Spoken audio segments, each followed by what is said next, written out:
Welcome back, audience. Hope you're doing good.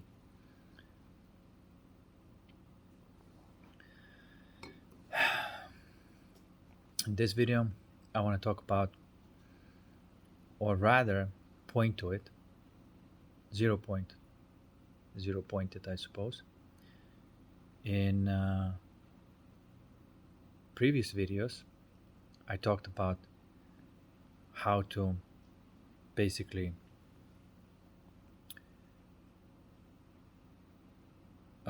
reset or dissolve any kind of cause of suffering, the root cause of suffering, which just it's a type of feeling that causes emotion, then it causes thought patterns. And in this video, I want to talk about more about uh, exact specific experience that you may be having, because just me saying that, and saying, hey, between attention and awareness there's end of suffering, which is true. The the actual experience uh, may have a certain type of uh, maybe even tricks, a certain type of experiences that it may appear that that's not working. And uh, you see what I'm trying to say? The mind is trying to get back in. Okay, and there's all sorts of tricks that the mind has been conditioned to do, not to uh, stop the process of that. You can call it selfing, I suppose, right? So,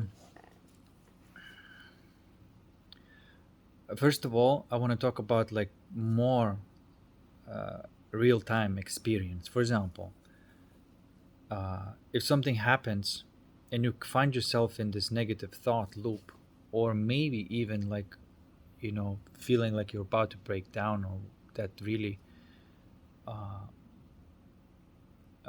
you know, the downward spiral of the suffering, I suppose, right? Like when you're caught in it and you are completely out of control. Now, I want to talk about like how to get yourself back in the control, and from almost the psychotic breakdown to the peace and bliss. And that can be done by yourself. So if you're like really stuck in this cycle and you kind of don't see way out, um, then playing with your awareness may not do anything, because you don't have like even like a little bit of awareness for you to start observing the process. So before we do that, if you're in this type of situation, use breath work. Use breath work. Um, just nose breathing, or or even mouth breathing. Mouth breathing, obviously, that may intensify things. This is why, like, if you're quite on the edge, maybe do some mouth breathing, and that's it. Just do the mouth breathing until there is some relaxation seeping into your awareness. Now, when there's some relaxation, then you can become aware of the process that's taking place. Then you can be like, observing the thought, right?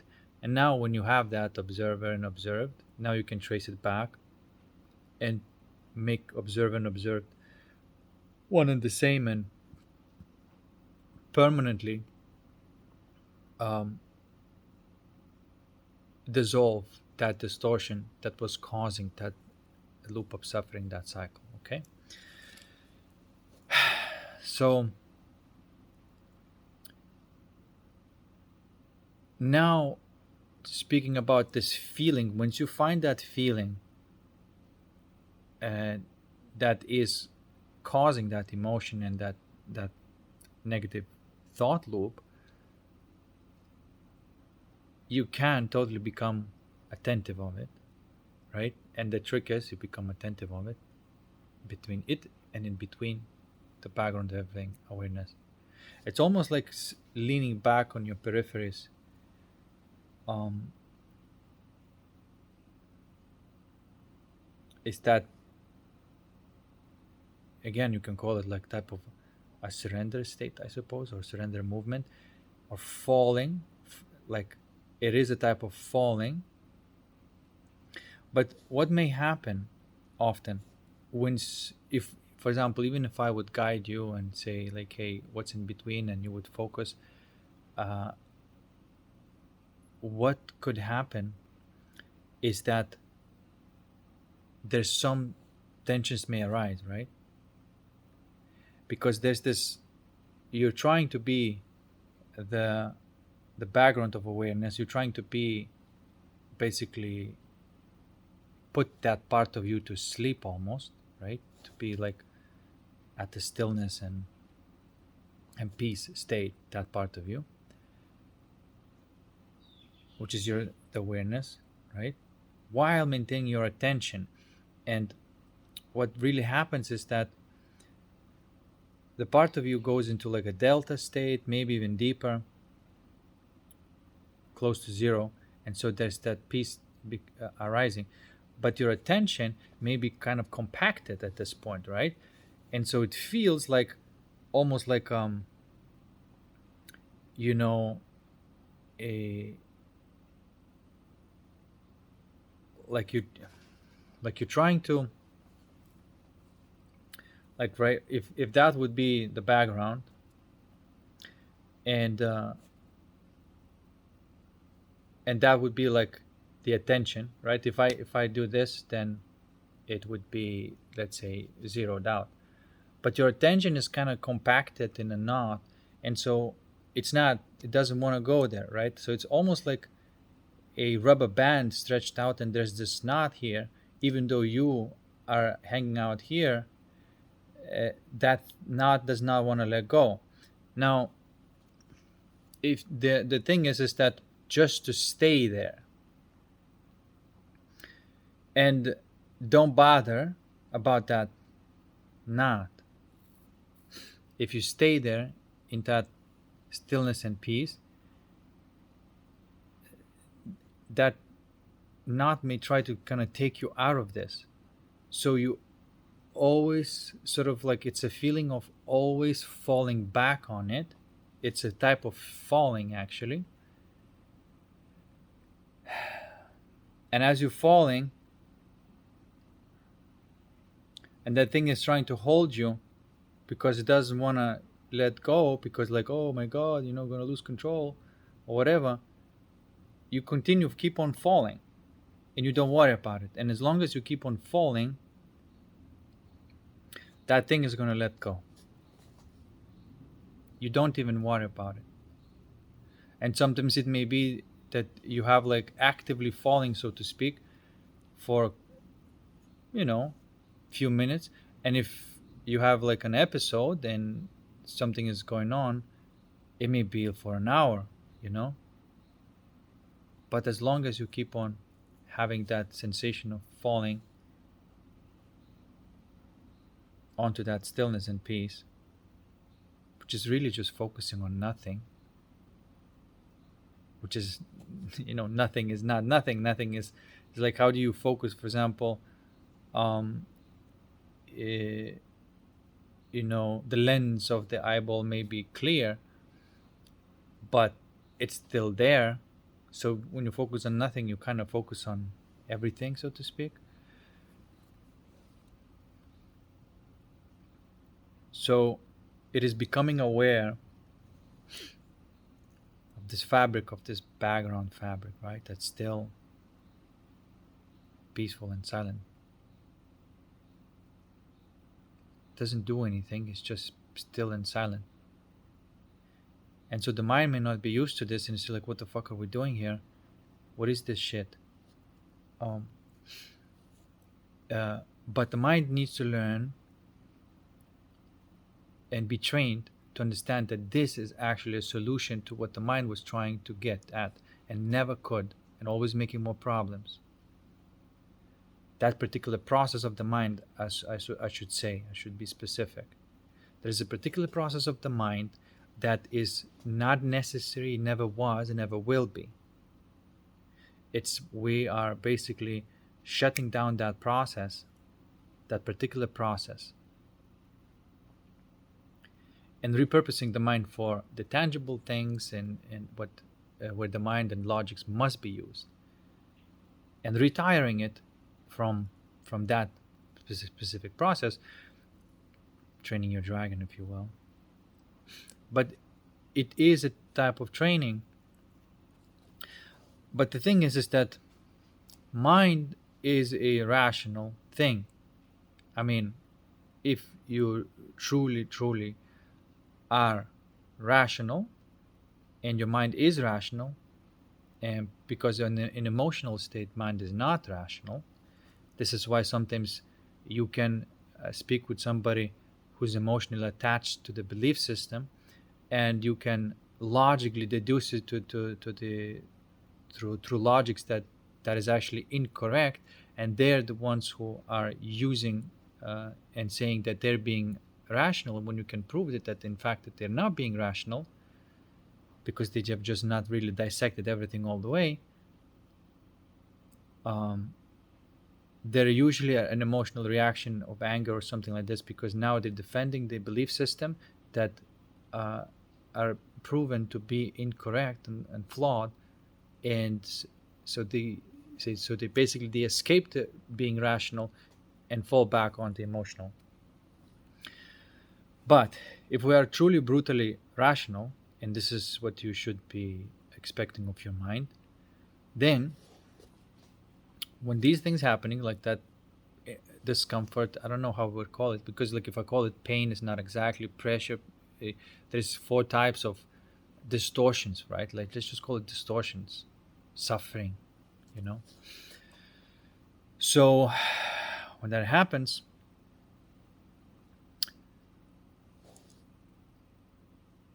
and you're falling back on that 0 point in between state, which is like basically, again, I'm trying to communicate here, like there is a type of focus on nothing, and it's very still there. And as you're focusing on nothing, which is actually the air or the space that your awareness is in, right?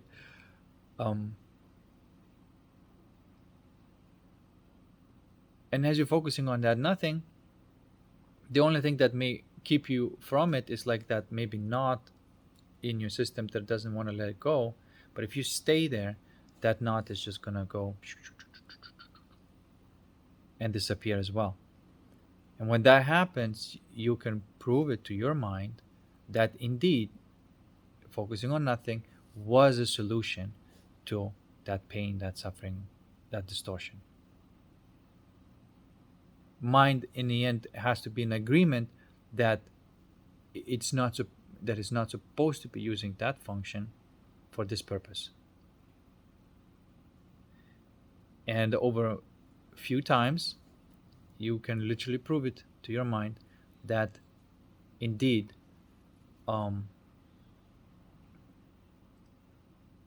this way is actual solution. And then your mind may not be that like engaging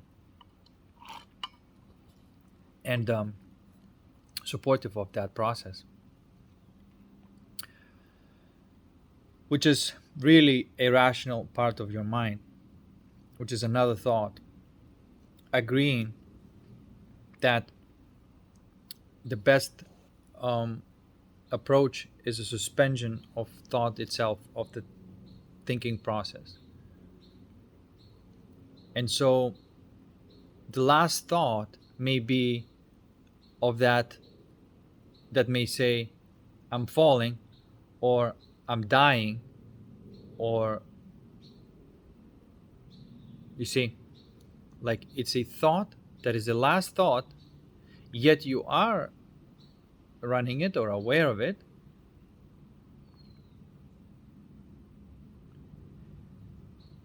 And you are in the process of that thought shutting down. When you are in that state of focusing on nothing.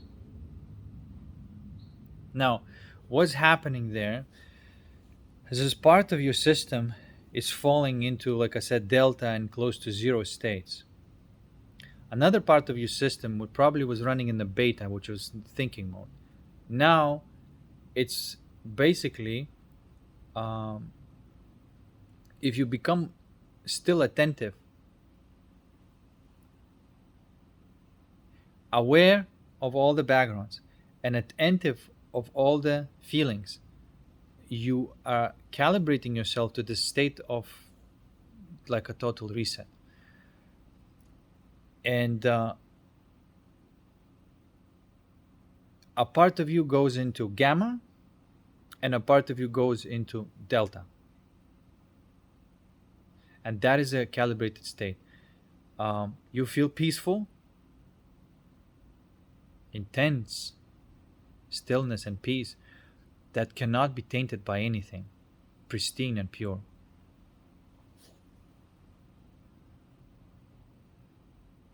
It's an intense peace. And then all the feelings that are left when that uncomfortable feeling had dissolved, the feelings left as this gamma vibrations, which is bliss. This is what I've been always talking about, peace and bliss and whatever that is in between. Okay? And this process is called gnosis. This process is called gnosis. By the way, if you are interested in a kind of private sessions and one-on-one, where you want me to guide you to that peace and bliss state, I'm interested in doing that. In fact, I'd rather do that than make these little videos. Because then I can see someone actually going from whatever state they're in into that recalibrated state of 0 point and single point, if you will.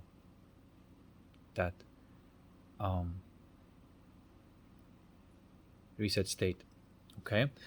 And that's gnosis, and it's sometimes it's translated as direct knowing, but it's like I said, if you were to measure your brain waves, you would find that yes, the part of you fell asleep in a delta, and another part of you are very active and attentive, and it feels like these blissful feelings, a very high frequency sensations. They're not really sensations, they should be feelings, because I distinguish feeling from the sensation.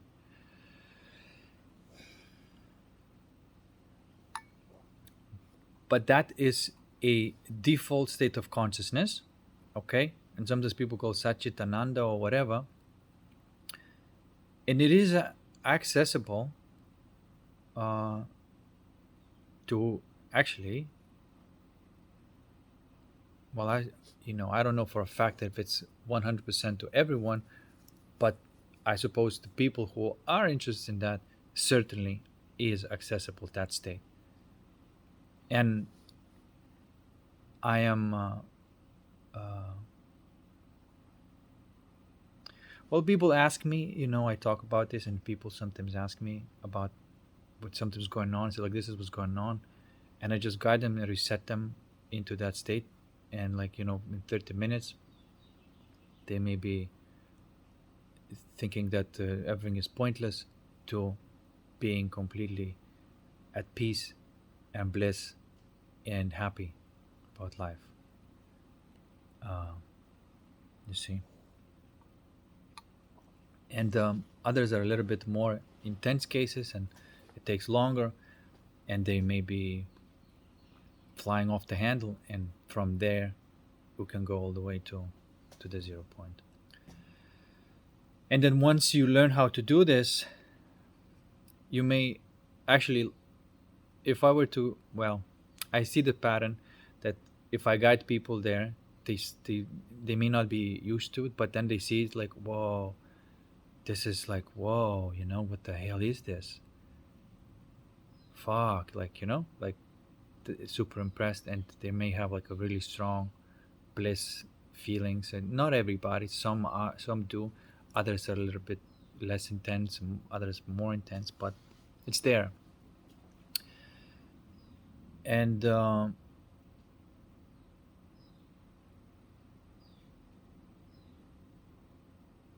then after, there might be like a it appears to be like it's a pattern.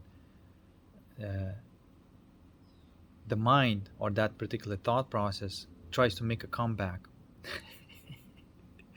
And it tries to do it like in a strong way and take over, right?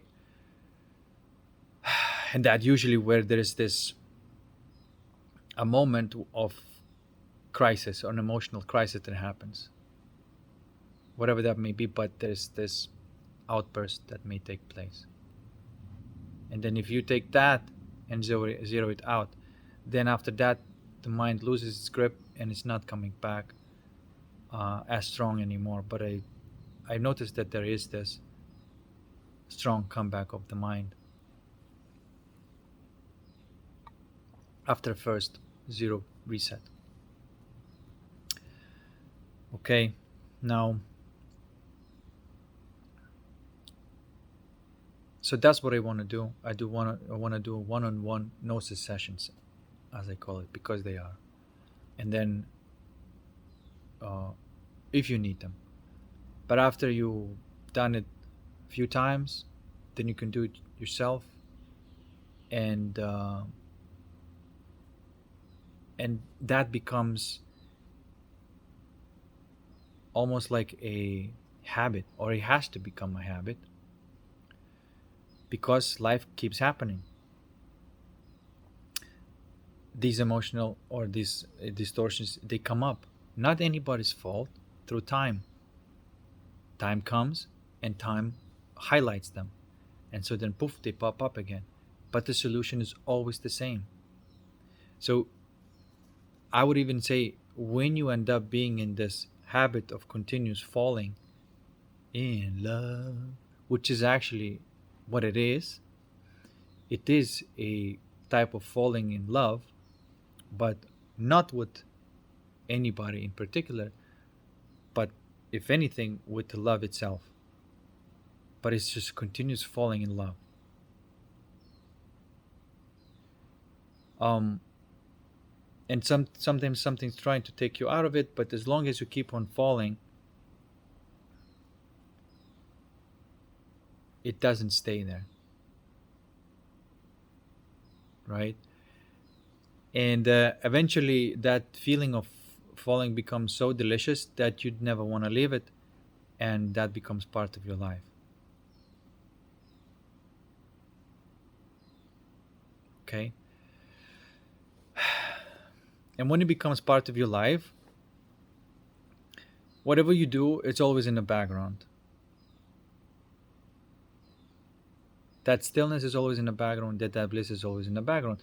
Yet you may be attentive and aware of the things that you're doing, and you're active in it and whatnot. But that feeling and those feelings, those two feelings in the background, they're always there. There might be, like, once you focus on something, like you're doing some work or whatnot, um, they might be there, and they may not be intense while you're doing the work, but while you're doing the work, they're like obviously affecting your work, your focus, everything. It's a very healthy, most healthiest state to have as a part of your system.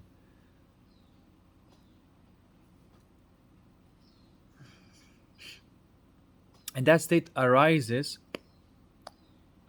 whenever that process stops. And it can be, I can guarantee that it can be measured uh, with ECG, even. No, I should say EEG. And you could detect the difference when somebody's living from the 0 point, when somebody is not yet 100%, because they lacking that state of deep delta and higher gamma.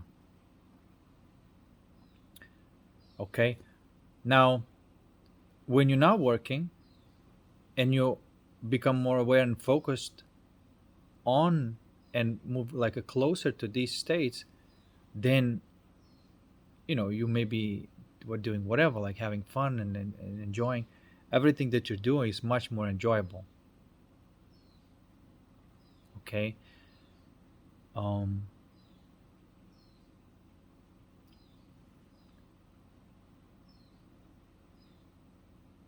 and the the biggest factor that I see is that it doesn't have a crash.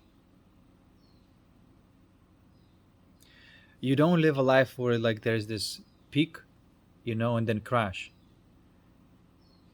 Everything is a just like a flavor and intensity of that peace and bliss. And the only thing, if anything takes you out of it, okay, then the solution is still the same. Focus on nothing, getting that feeling of falling. There might be all sorts of feelings that sort of trying to hold on and not let go, but don't worry about it. They will. Just keep on falling. Have that sensation of falling. It's a type of surrender at the heart level, if I were to just use my words, that is like a continuous, continuous, continuous, continuous.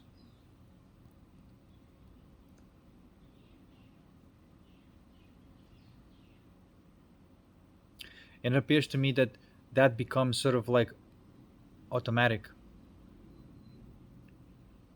It wasn't for me that um, it, I found it and that was it. No, everything was trying to take me out of it. My mind or ego doing all sorts of works of trying to take me out of it. But as I kept on training my awareness and attention, I became closer and closer to these states, and then I get to familiarize with them. And now I see them that like, oh, that's not anything fancy or anything. That's just like a default way that uh, that consciousness should function. That process of selfing or whatever you call that was just an error.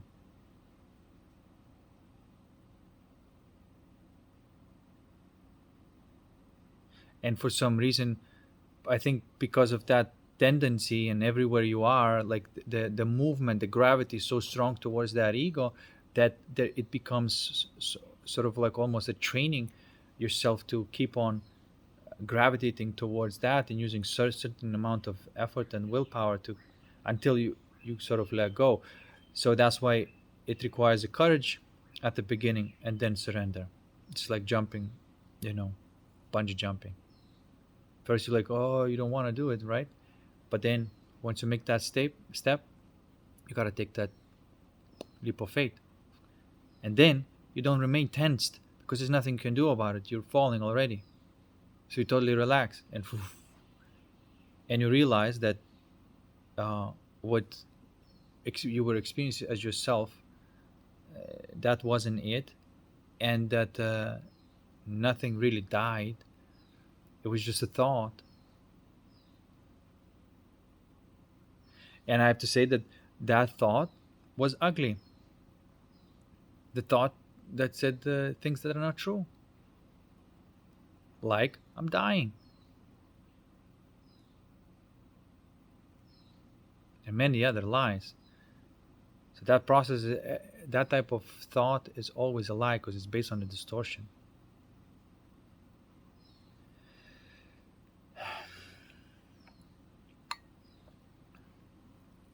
But then it's not like you don't have thoughts anymore,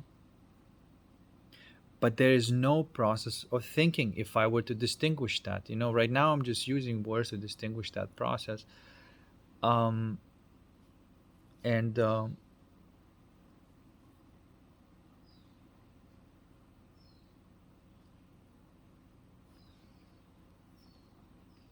But then you say, wait a second, but then after there's still thoughts, right? There's still emotions. Yes, there's still thoughts, there's still emotions, but there is no uh, thinker of thoughts, there's no thinking.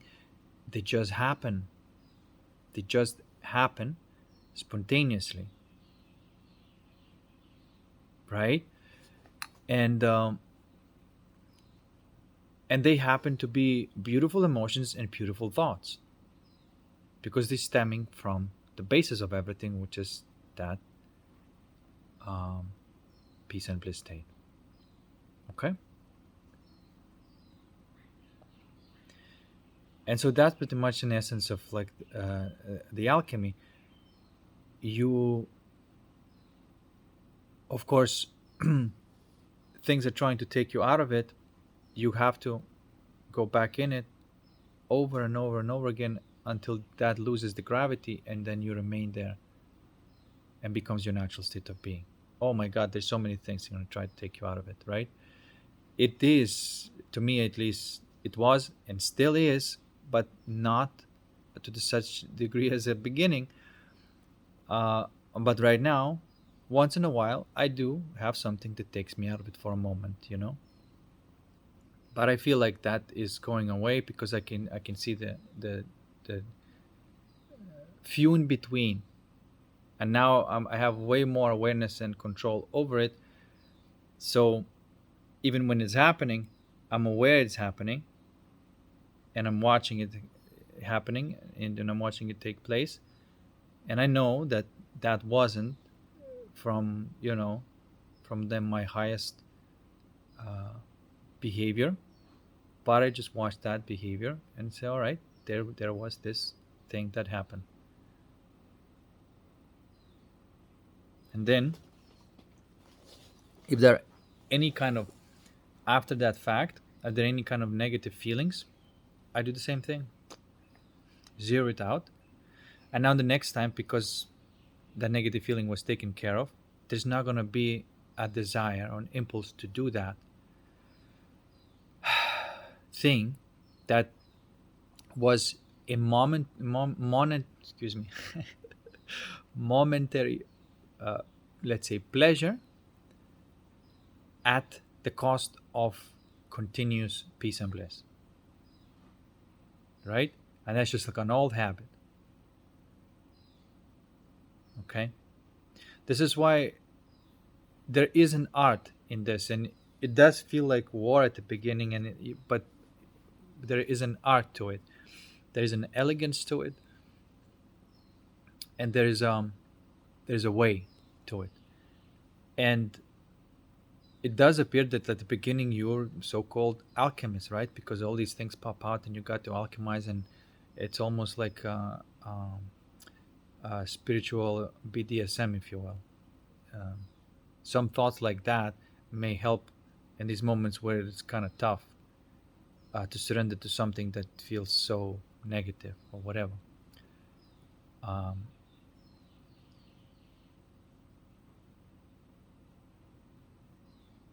okay, but again, it just appears to me that there are cycles of time, and each cycle of time brings you to and highlights that particular distortion for you to alchemize. And so, as I call it, like you're just collecting these gems, right? You're going through it, you're collecting these gems. And sometimes, for example, you can't collect them all, and maybe you slipped and fall, and in one cycle you messed it up, and then that's okay. There's going to be next cycle next year coming over, and you're going to have that, that type of distortion highlighted at that moment, and you're going to deal with it then. But it appears to me that as you go and highlight each one and alchemize each one, eventually there's nothing that can have gravity anymore to pull you there, and then it becomes automatic. And so, um, people who are deep into like the real meaning of astrology, they can tell you all of these moments when what type of challenge is arising. Okay, They know there's going to be this particular fire challenge, this particular water challenge, this particular air challenge. And so there's going to be these challenges. Okay? But it appears to me that being alchemist is a short-lived occupation,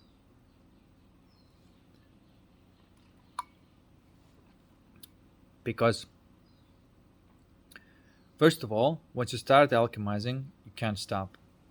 You can't go back. It's just unbearable. You can't go back. You gotta keep going, keep going, keep going, keep going. It's like almost like,